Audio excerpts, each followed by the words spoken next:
En ce temps-là, un lépreux vint auprès de Jésus, il le supplia et tombant à ses genoux lui dit « Si tu le veux, tu peux me purifier. » Saisi de compassion, Jésus étendit la main, le toucha et lui dit « Je le veux, sois purifié. » En l'instant même, la lèpre le quitta et il fut purifié. Avec fermeté, Jésus le renvoya aussitôt en lui disant « Attention, ne dis rien à personne, mais va te montrer au prêtre et donne pour ta purification ce que Moïse a prescrit dans la loi. Cela sera pour les gens un témoignage. » Une fois parti, cet homme se mit à proclamer et à répandre la nouvelle, de sorte que Jésus ne pouvait plus entrer ouvertement dans une ville, mais restait à l'écart dans des endroits déserts. De partout, cependant, on venait à lui. Acclamons la parole de Dieu.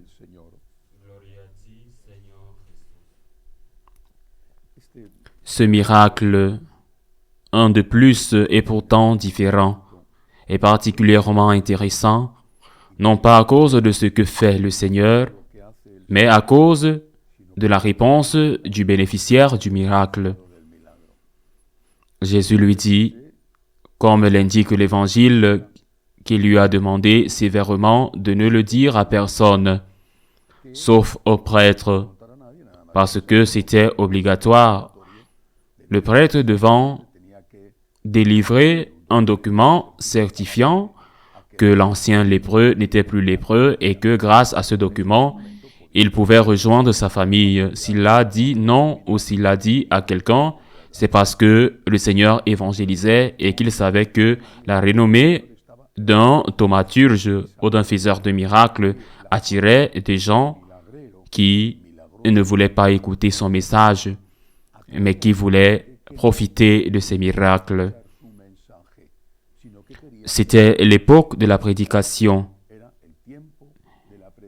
Il a fait les miracles parce que son cœur miséricordieux lui disait qu'il devait les faire, même s'il en connaissait les conséquences pour lui, qui pouvaient être négatives, comme cela s'est produit dans ce cas. Quel est l'enseignement? Le Christ donne beaucoup. Peut-être pas tout ce que tu demandes, et peut-être qu'il ne te le donne pas parce que cela ne te convient pas, ou parce que quelque chose de mieux t'attend. En tout cas, il te donne. Et il te donne beaucoup. La question est, que fais-tu des dons reçus? Les mets-tu au service de Dieu, ou les retournes-tu contre celui qui te les a donnés? C'est l'enseignement du texte de l'Évangile aujourd'hui. Que fais-je de ce que Dieu m'a donné? Je veux revenir en arrière en parlant de quelque chose qui, sans que nous nous en rendions compte, nous affecte et nous contamine. Quand je lis Sainte Thérèse de Jésus, elle s'adresse au Seigneur avec un titre qui était utilisé à l'époque. Sa divine majesté, majesté. Le Christ est le roi, la divine majesté. Il n'est pas le roi de la terre, il n'est pas le roi d'une nation, non, il est sa divine majesté. Ce n'était pas la même chose à l'époque de Sainte Thérèse que des siècles auparavant, mais cela indiquait une attitude de respect et d'obéissance à Dieu de la part du croyant. Ils n'étaient pas, les gens de l'époque de Sainte Thérèse, ils n'étaient pas des esclaves. Ils n'étaient pas des personnes sans droit, mais ils avaient cette relation de respect envers Dieu. C'était sa majesté divine. Sa majesté. Au-dessus du roi de la terre, majesté divine. Nous qui vivons dans des pays théoriquement démocratiques, nous vivons assiégés par une conception erronée de notre rapport à nous-mêmes et à la société. Nous vivons dans un contexte où de plus en plus de choses sont qualifiées de droit et ceux qui les donnent sont toujours des hommes politiques qui ne font que passer et qui les donnent même en fonction de leurs intérêts ou de leur idéologie. Les droits de l'homme qui ne sont en aucun cas tous ceux qui aujourd'hui prétendent être des droits. Par exemple, il n'y a pas de droit à l'avortement parce qu'il n'y a pas de droit à tuer un innocent. Les droits de l'homme ne sont pas donnés par personne, par aucun politicien, par aucun parlement, par aucun gouvernement. Les droits de l'homme sont donnés par la personne elle-même. Ce qu'un gouvernement peut faire, ce qu'un gouvernement devrait faire, ce n'est pas d'accorder les droits. Il ne peut pas le faire. Ce qu'il devrait faire, c'est reconnaître les droits. Je reconnais que vous avez un droit, mais je ne vous le donne pas parce que le droit est pour la personne elle-même. Si cela est perverti dans notre société et que nous sommes contaminés, cela conduit à considérer que nous ne devons rien à personne et que nous avons droit à tout et nous revendiquons des choses comme des droits qui ne sont pas des droits jusqu'à ce que la revendication, celui qui les donne et qui ne peut pas les donner, celui qui les donne et que nous les avons, contamine notre relation avec Dieu. Parce que devant Dieu aussi, nous nous situons comme des personnes qui ont des droits et qui n'ont pas d'obligation devant Dieu. Ce que nous devons faire, c'est reconnaître avant tout nos devoirs envers Dieu. Avons-nous des droits devant Dieu? Les droits qu'il veut nous donner, il peut nous les donner parce qu'il est le Créateur, il est celui qui nous a tout donné. Et quand il nous donne quelque chose, ce n'est pas un droit que j'ai d'avance, mais c'est quelque chose qu'il m'a donné par amour. Lorsque j'ai dit à Dieu, « Seigneur, tout ce que j'ai est à toi. Seigneur, je veux te donner ma vie. Seigneur, je veux te donner tout ce que j'ai. » Cela peut sembler une belle expression spirituelle, profonde et certainement l'intention de la personne qui l'a dit est très bonne. Mais elle contient un piège. Et ce piège conduit à l'orgueil. Je dois dire à Dieu, « Seigneur, je veux te rendre tout ce que tu m'as donné. Tout ce que j'ai est à toi parce que tu me l'as donné. Et je veux te le rendre. Non pas te le donner, mais te le rendre. L'argent que j'ai, tu me l'as donné. Je veux vous le rendre en le mettant à votre service et au service de ma famille. Des gens qui en ont besoin, la culture que j'ai, la santé que j'ai, c'est la vôtre, vous me l'avez donnée. Je veux vous la rendre. Ne pas vous la donner parce qu'elle n'est pas à moi et que je n'ai rien à donner. Tout est à vous, Seigneur. Je veux la rendre. C'est essentiel dans la spiritualité franciscaine de Marie. La spiritualité de la gratitude.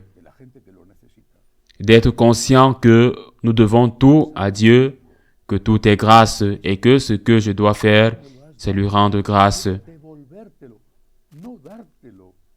Si devant les hommes, j'ai des droits en raison de moi-même et de ma nature humaine, et qu'aucun gouvernement ne me donne de droits, ce que le gouvernement devrait faire, c'est reconnaître les droits authentiques que j'ai devant Dieu et je ne me considère pas de la même manière, je ne me situe pas de la même manière, tout comme Sainte Thérèse ne se situait pas de la même manière devant sa divine majesté que devant le roi d'Espagne de l'époque.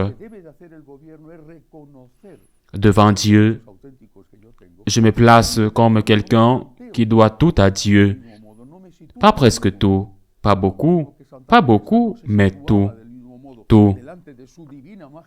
Et donc, devant Dieu, je me place en disant, « Seigneur, je veux te remercier. Je veux t'aimer. Je veux te rendre l'appareil. Dieu nous a aimés le premier.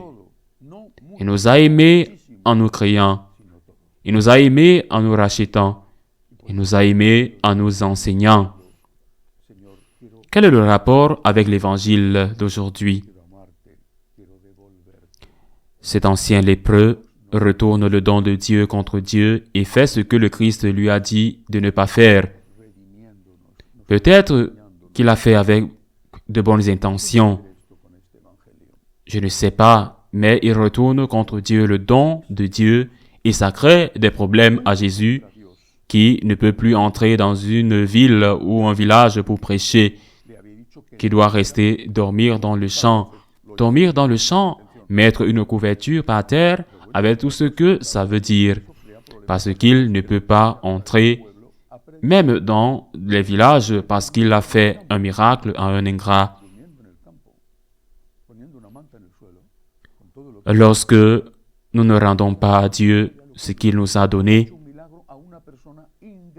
lorsque nous ne sommes pas reconnaissants, lorsque nous ne sommes pas capables de dire au Seigneur, tout ce que je suis et tout ce que j'ai est à toi, et ce n'est pas à toi parce que je te l'ai donné, mais c'est à toi parce que c'était à toi avant. Puisque tu me l'as donné, et ce que je veux, c'est te le rendre. Lorsque nous ne sommes pas reconnaissants, nous blessons Dieu. Nous le blessons tôt ou tard, volontairement ou non. Nous le blessons. Vous faites l'aumône et vous vous estimez bon, mais vous ne donnez rien. Vous rendez, c'était à Dieu, avant que vous ne l'ayez, c'était à Dieu. Vous rendez, vous n'êtes rien de plus que ce serviteur inutile dont parle l'Évangile, qui n'a fait que ce qu'il avait à faire. Rendons à Dieu les trésors de Dieu. Il nous a tout donné. Notre vie doit être une Eucharistie, une action de grâce continue. Pour cela, j'insiste un jour de plus. Pour cela, nous devons apprendre. C'est pourquoi je vous invite aux écoles de gratitude. Je vous invite à apprendre à être reconnaissant. Ce n'est pas naturel pour l'homme d'être reconnaissant. Nous sommes blessés par le péché originel. Il faut apprendre à être reconnaissant. C'est à cela que servent les écoles de gratitude. Et j'invite les gens qui ont des préoccupations professionnelles, les jeunes qui ont des préoccupations professionnelles à m'écrire pour qu'ils apprennent eux-mêmes à rendre ce qu'on leur a donné, c'est-à-dire tout, et qu'ils apprennent aux autres à faire de même. Ainsi soit-il.